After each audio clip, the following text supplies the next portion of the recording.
കുത്തുമ്മയാണ് മൂത്തമ്മ. മൂത്തമ്മയാണല്ലേ? മൂത്തമ്മക്ക് പൊന്നുമോളെ പേരെക്കുട്ടി ഒരു നിവൃത്തിയില്ല. മൂത്തമ്മ താഴെ വെക്കില്ല, താഴെ വെച്ചാൽ ഉറുമ്പടിക്കും, തലയിൽ വെച്ചാൽ പേരിരിക്കും. കുഞ്ഞിന് എന്താ ചെയ്യണമെന്ന് അറിയില്ല. മൂത്തമ്മക്ക് ഒരു നിവൃത്തിയില്ല. മോളെ പേരെന്താ?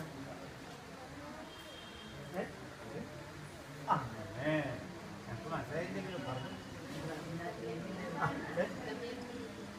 ആ പഴയ പേര് കേട്ടോ, പുതിയ ഇപ്പൊ രണ്ടക്ഷരം എന്തായാലും എന്തായാലും അർത്ഥം ഒരാൾക്കും പറയാൻ കഴിയില്ല.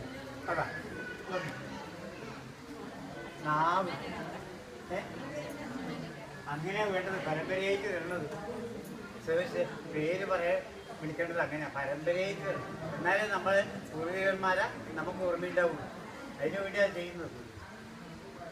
നോക്കി മോളെ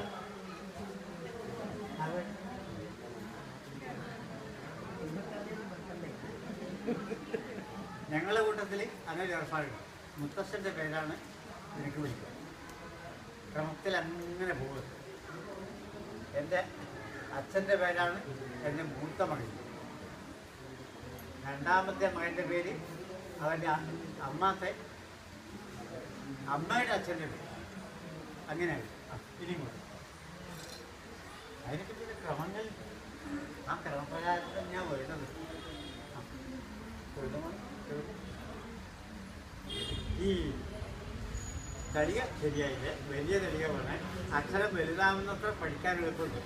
വട്ടം വലിയ വട്ടം വരിക എന്നാൽ വേഗം തലച്ചു പിടിക്കുക.